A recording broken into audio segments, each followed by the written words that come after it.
اللہ رب العزت نے فرمایا قد جاءکم من اللہ نور، آ گیا تمہارے پاس اللہ کی طرف سے نور۔ اب یہ مصطفیٰ کے آنے کا انداز بیان کیا گیا۔ حضور جب اوپر سے نیچے آئے تو فرمایا آ گیا تمہارے پاس اللہ کی طرف سے نور۔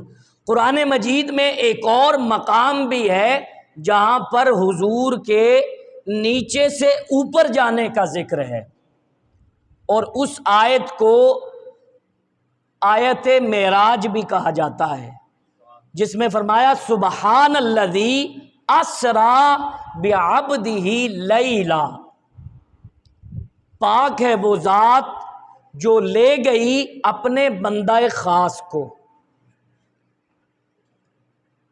اب جب نیچے سے اوپر کی طرف گئے تو فرمایا بندے کو لے گئی، جب اوپر سے مصطفیٰ نیچے کی طرف آئے تو فرمایا تمہارے پاس نور آ گیا۔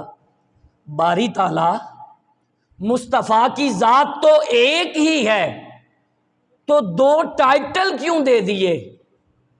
جب نیچے سے اوپر گئے تو فرمایا بندہ آ رہا ہے، جب اوپر سے نیچے کی طرف آئے تو فرمایا نور آ رہا ہے۔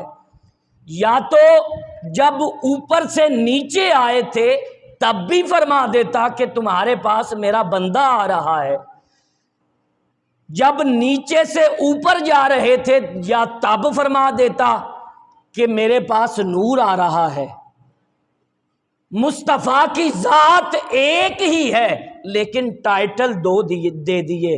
باری تعالیٰ نے فرمایا یہی بات تو تمہیں سمجھانا چاہ رہا ہوں کہ جب بھی مصطفیٰ کو میں دیکھوں گا میں بندہ دیکھوں گا، اور جب بھی مصطفیٰ کو تم دیکھنا تو نور دیکھنا۔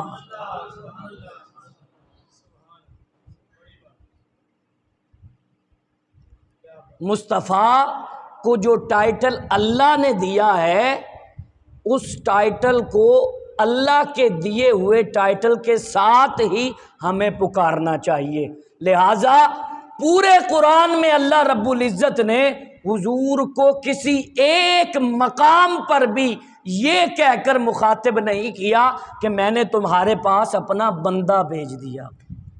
کبھی فرمایا هو الذی بعث فی الامیین رسولا، کبھی فرمایا قد جاءکم من اللہ نور، کبھی فرمایا قد جاءکم برہان من ربکم، کبھی فرمایا میں نے تمہاری طرف اپنا رسول بھیجا ہے، کبھی فرمایا میں نے تمہاری طرف اپنی مضبوط دلیل بھیجی ہے۔